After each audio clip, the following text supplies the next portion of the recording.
नमस्कार, अस्सलाम वालेकुम।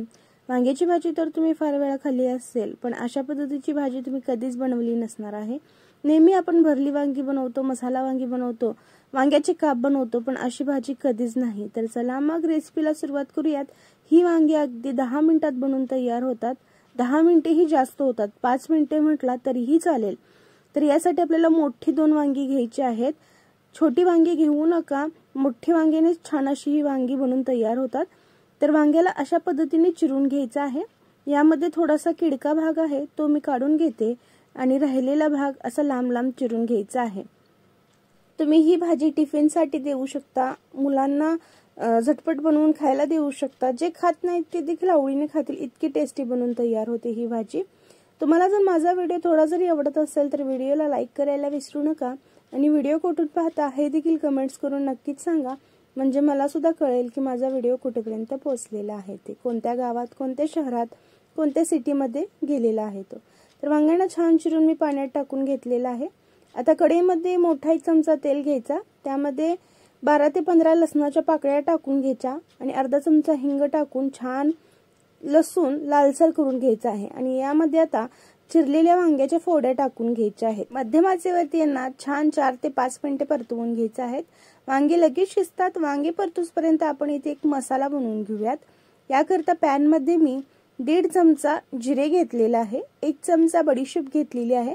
आता तुम्ही म्हणाल वांग्याच्या भाजीमध्ये बडीशेप कोण टाकतं, तर नक्कीच ट्राय करून पहा, मस्त लागते।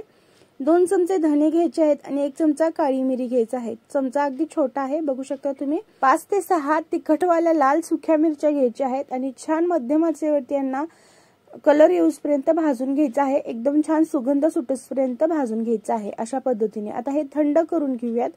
थंड झाल्यानंतर बघू शकता मस्त असं कुरकुरीत झालेल्या आहेत मिरच्या। आता हे सगळं मिक्सरच्या भांड्यामध्ये टाकून घ्यायचं आणि छान असं याची पावडर बनवून घ्यायची आहे, मसाला बनवून घ्यायचा आहे। तर मसाला बनवून तयार झालेला आहे हा अशा पद्धतीने। आता आपण वांग्याकडे येऊयात। वांग्यांना परतवत जवळजवळ 4 ते 5 मिनिटे झालेली आहेत। आता यामध्ये 1 चमचा मीठ, अर्धा चमचा हळद आणि आपण जो बनवलेला मसाला होता तो मसाला 2 चमचे टाकून घ्यायचा आहे। तुम्ही तुमच्या टेस्ट अकॉर्डिंग कमी जास्त करून घेऊ शकता।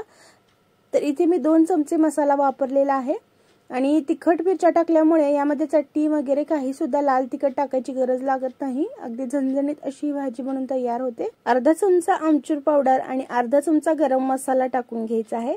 मी इथे घरचा गरम मसाला पावडर टाकलेली आहे। त्याची जर रेसिपी हवी असेल तर कमेंट्स मध्ये नक्कीच सांगा।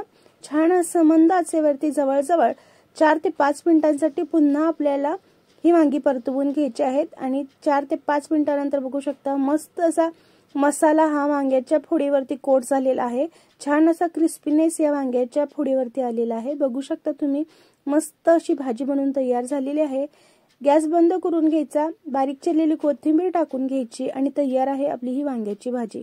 ही वांग्याची भाजी तुम्ही गरमागरम चपाती सोबत, भाकरी सोबत, वरण भातासोबत खाऊ शकता। नेमकं तुम्हाला कळणार नाही की तुम्ही वांग्याचे काप खाताय की भाजी, इतकी टेस्टी लागते। नक्कीच ट्राय करून पहा। रेसिपी आवडल्यास लाईक, शेअर, सबस्क्राईब करा।